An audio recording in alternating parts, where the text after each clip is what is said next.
Saudara-saudari yang terkasih, jumpa lagi dalam Pelita Hati hari ini, Minggu tanggal 6 Juni 2021, Hari Raya Tubuh dan Darah Kristus. Bersama saya Romo Thomas Suratno, SC dari Paroki Cilandak, Jakarta Selatan, mendengar dan merenungkan Sabda Tuhan, yakni firman Tuhan yang tersurat di dalam Injil Markus, bab atau pasal 14, ayat 12 sampai dengan ayat 16 dan ayat 22 sampai dengan ayat 26.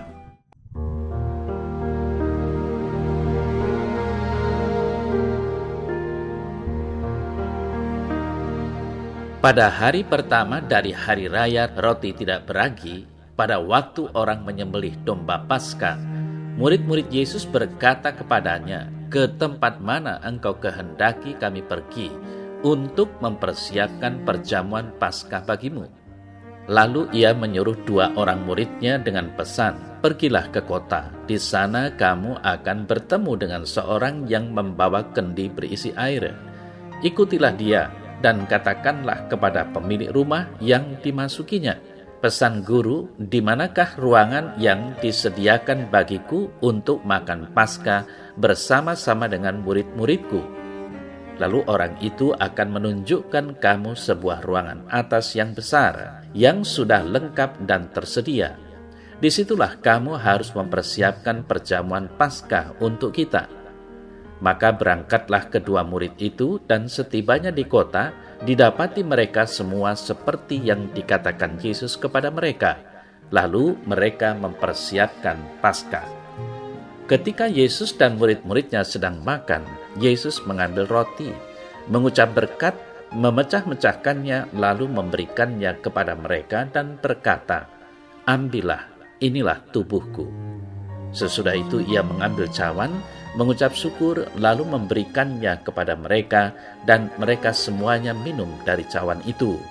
Dan ia berkata kepada mereka, "Inilah darahku, darah perjanjian yang ditumpahkan bagi banyak orang. Aku berkata kepadamu, sesungguhnya aku tidak akan minum lagi hasil pokok anggur sampai pada hari aku meminumnya, yaitu yang baru dalam kerajaan Allah."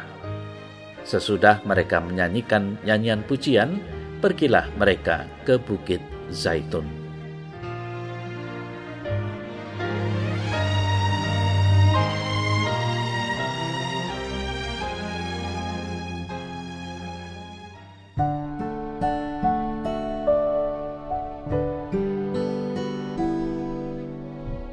Saudara-saudari yang terkasih, peristiwa yang dikisahkan dalam Injil pada Hari Raya Tubuh dan Darah Kristus kali ini dikaitkan penginjil Markus dengan perjamuan Paskah Yahudi. Begitu pula dalam Injil Matius dan Lukas yang memang ditulis atas dasar bahan Markus. Di sini Yesus menegaskan pemberian dirinya, tubuh dan darahnya, sebagai jaminan perjanjian keselamatan yang baru. Demikian juga warta Injil Markus yang tadi kita dengar bersama. Barang siapa bersatu dengannya akan terikut di dalam keselamatan. Roti yang disambut dan anggur yang diminum menandai kesatuan dengan tubuh dan darah Yesus dengan dirinya sepenuh-penuhnya. Saudara-saudari yang terkasih, dalam perjamuan berakah yang menjadi ibadat mereka sebagai orang Yahudi, memang perayaan bersama untuk semakin menyadari kenyataan batin ini.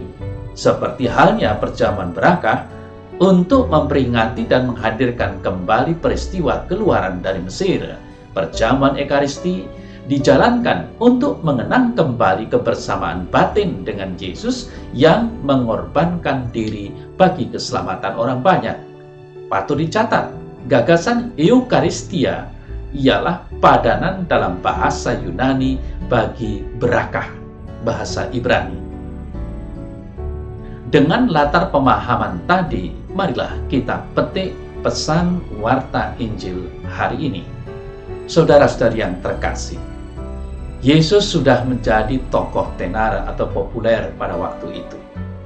Kemana saja ia pergi, ia selalu diiringi orang banyak. Juga tempat ia berjamu dengan para muridnya pasti didatangi orang banyak pula. Mereka ingin melihat tokoh ini bersama kelompok murid yang kondang itu. Boleh kita hubung-hubungkan keadaan ini dengan peristiwa Yesus memberi makan orang banyak yang dikisahkan sampai 6 kali di dalam Injil. Yesus memperkenalkannya sebagai Allah yang bisa dijangkau oleh orang banyak. Bukan lewat korban dan upacara, tetapi lewat diri Yesus, lewat Dia yang berani dengan tulus memanggilnya sebagai Bapa. Tentu peristiwa ini mengagetkan. Dan ini terjadi bukan di bait Allah, melainkan di sebuah ruang tempat Ia mengadakan perjamuan dengan para muridnya. Saudara-saudari yang terkasih, di dalam perjamuan itu, pada kesempatan itulah Yesus membuat roti dan anggur perjamuan menjadi tanda pemberian diri seutuhnya kepada mereka yang ikut makan dan minum. Kata-kata inilah tubuhku dan inilah darahku menjadi ajakan bagi mereka yang ikut serta dalam perjamuan itu untuk menyadari bahwa sebenarnya mereka bersatu dengan Dia yang kini menjadi tanda keselamatan bagi orang banyak. Saudara-saudari yang terkasih, Injil merumuskannya sebagai darah perjanjian, yakni yang dulu secara ritual diadakan dalam upacara kurban sembelihan untuk meresmikan perjanjian. Bagaimana kita memahami perayaan yang dikisahkan Injil itu bagi orang sekarang? Pada kesempatan itu erat hubungannya dengan inti perayaan Ekaristi seperti yang kita kenal kini. Dalam peristiwa itu, kumpulan orang di sekitar Yesus menyadari adanya 2 kenyataan. Pertama, korban Yesus, lalu yang kedua ialah kemungkinan berbagi kehidupan dengannya. Saudara-saudari yang terkasih, kepercayaan inilah yang kemudian berkembang dalam wujud perayaan Ekaristi mengenang korban tadi. Dan ingatan ini diteruskan turut-temurun hingga zaman ini. Tidak ada satu hari pun lewat tanpa kenangan tadi. Dalam hal inilah peristiwa perjamuan terakhir tadi masih terus berlangsung. Juga kesatuan dengan Dia yang mengorbankan diri demi orang banyak menjadi semakin nyata sebagai karya keselamatan Allah hingga kini. Nah, saudara-saudari yang terkasih, di dalam Ekaristi kita menjadikan karya keselamatan Allah sebagai bagian dari diri kita sendiri. Karena kita mempersatukan diri dan dipersatukan dengan Kristus yang menjadi korban satu-satunya yang dipersembahkan kepada Allah, yaitu korban yang menyelamatkan umat manusia. Dengan demikian, liturgi Ekaristi menjadi sumber doa dan tujuan doa kita. Karena itu Ekaristi dikatakan sebagai puncak kehidupan gereja, kesempurnaan kehidupan rohani, dan arah tujuan dari segala sakramen gereja. Namun di samping itu, dengan Ekaristi kita bisa memetik beberapa semangat hidup Kristiani yang dapat kita terapkan dalam hidup sehari-hari. Saudara-saudari yang terkasih, sadarilah Ekaristi adalah contoh kerendahan hati Kristus. Di dalam Ekaristi, Kristus menyatakan pemenuhan janjinya ketika berkata, "Akulah roti hidup yang telah turun dari sorga. Barang siapa datang kepadaku, ia tidak akan lapar lagi. Jikalau seorang makan dari roti ini, ia akan hidup selama-lamanya. Aku membangkitkan dia pada akhir zaman." Itulah yang dikatakan di dalam Injil Yohanes bab atau pasal 6. Dengan mengambil rupa roti, Yesus membuat dirinya menjadi sangat kecil.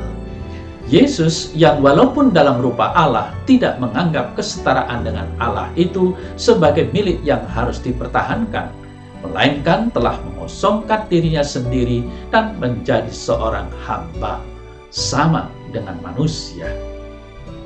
Dan saudara saya terkasih, sebagai manusia, ia telah merendahkan dirinya dan taat sampai mati, dan sampai mati di kayu salib. Filipi 2 ayat 5 sampai dengan 8. Di dalam kerendahan hatinya, dia menanggung penghinaan untuk dosa yang tidak pernah dia lakukan. Sekarang, setelah dia bangkit dari mati, dia merendahkan diri secara lebih lagi dengan mematuhi perkataan para imamnya dan hadir di dalam rupa hosti, agar dia dapat tinggal bersama kita untuk menghantar kita ke hidup yang kekal. Di dalam Ekaristi, Yesus mengajar kita tentang hal kemiskinan dan kerendahan hati. Saudara-saudara terkasih, dia mengambil rupa roti untuk dipecah dan dibagi-bagi, agar dia dapat hadir di dalam batas sebuah partikel yang kecil, hanya untuk menunjukkan bahwa dia mau melakukan apa saja untuk menyatakan betapa dia mengasihi kita. Yesus yang sempurna merendahkan dirinya sampai ke titik terendah, supaya kita yang rendah ini dapat dibawa kepada kesempurnaan Tuhan dengan mengambil bagian di dalam kehidupannya. Ia menjadi contoh bagi kita, supaya kita pun mau berkorban untuk orang lain, supaya mereka dapat pula mengambil bagian di dalam kehidupan Allah. Saudara-saudari yang terkasih, Ekaristi membimbing kita kepada pengetahuan akan Tuhan, sebab di dalamnya kita melihat belas kasihan Allah dan kuasa Allah yang dinyatakan lewat perubahan roti dan anggur menjadi tubuh dan darah Kristus untuk menyelamatkan kita. Pada saat yang sama, kita dipimpin untuk sampai pada pengetahuan akan diri kita sendiri, sebab kita diingatkan akan dosa-dosa kita yang telah menyebabkan dia wafat di kayu salib. Saudara saya terkasih, sungguh Ekaristi merupakan contoh sempurna tentang kerendahan hati yang menjadi dasar dari segala nilai-nilai kebijakan dalam spiritualitas Kristiani. Ekaristi menyatakan dua kebenaran kepada kita, bahwa kita ini pendosa, namun sangat dikasihi oleh Tuhan.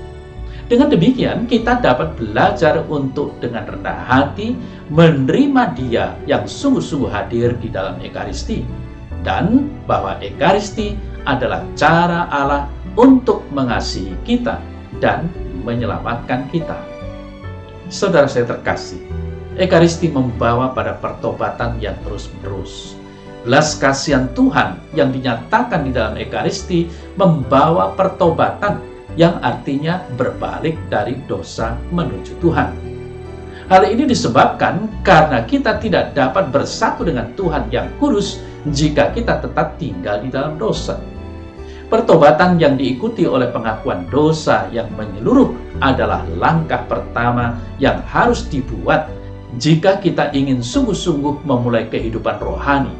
Langkah ini adalah pemurnian dari dosa berat. Sakramen Ekaristi tidak secara langsung menghapuskan dosa-dosa berat ini, namun Ekaristi secara tidak langsung menyumbangkan pengampunan atas dosa-dosa tersebut. Saudara saya terkasih, Ekaristi adalah sakramen kasih yang mempersatukan. Di atas segalanya, Ekaristi adalah sakramen kasih.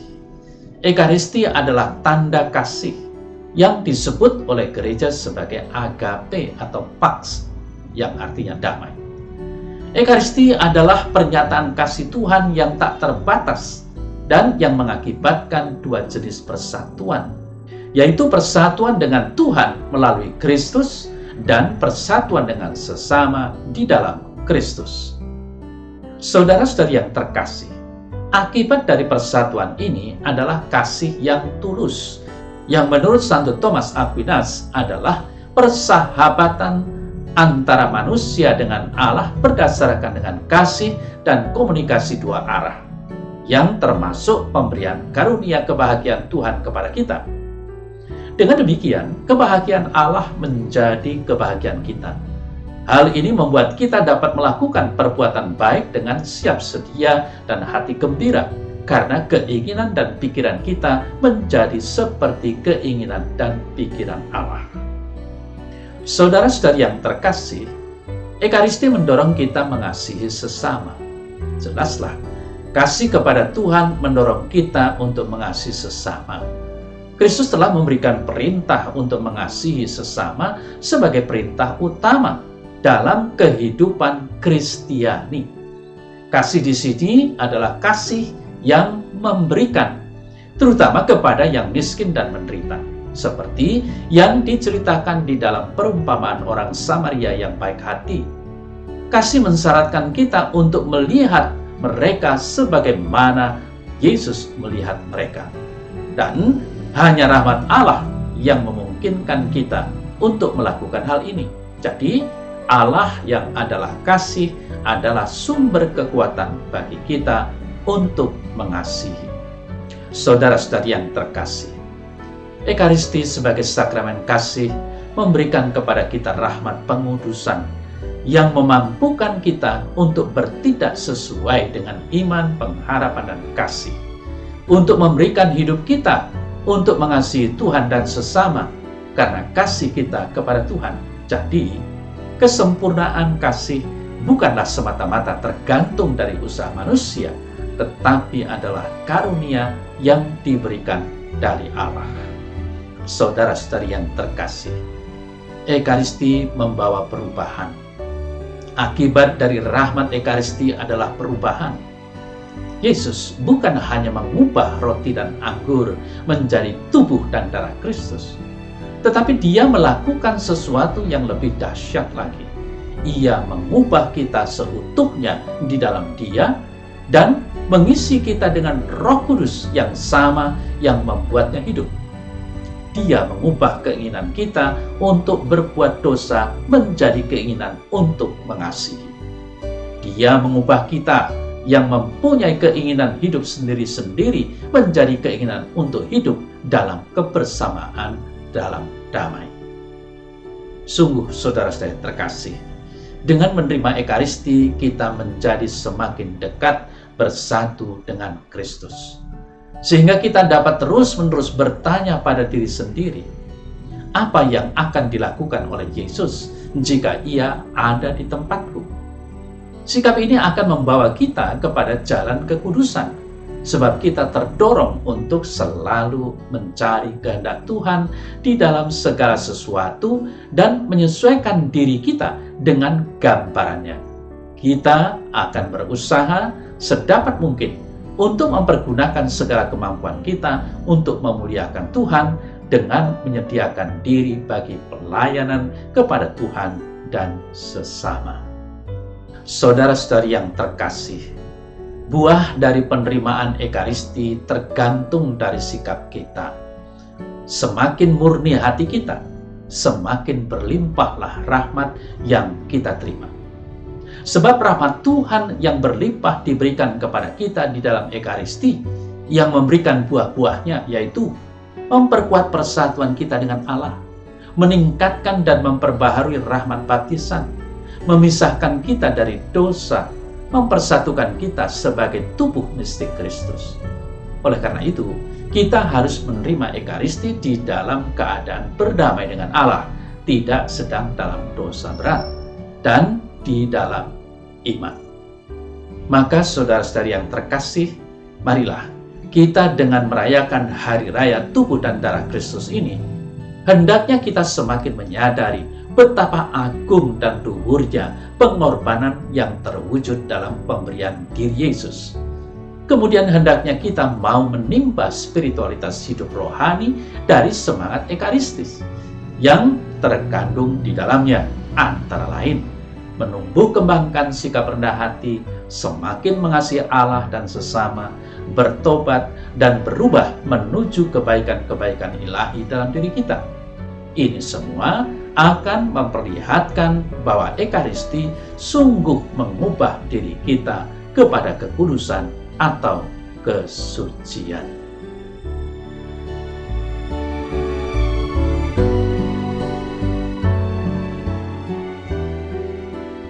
Dalam nama Bapa dan Putra dan Roh Kudus. Amin. Ya Yesus Kristus, Tuhan dan Penyelamat kami senantiasa mengucap syukur atas pengorbanan-Mu di kayu salib yang selalu dihadirkan dalam perayaan Ekaristi. sehingga dengan menerima tubuh dan darah-Mu, kami dapat selalu menikmati karya penebusan-Mu dalam hidup sehari-hari. Semoga hidup kami menjadi kudus dan dapat menyongsong keselamatan yang telah Kau janjikan bagi kami yang percaya kepada-Mu. Amin. Dalam nama Bapa dan Putra dan Roh Kudus. Amin.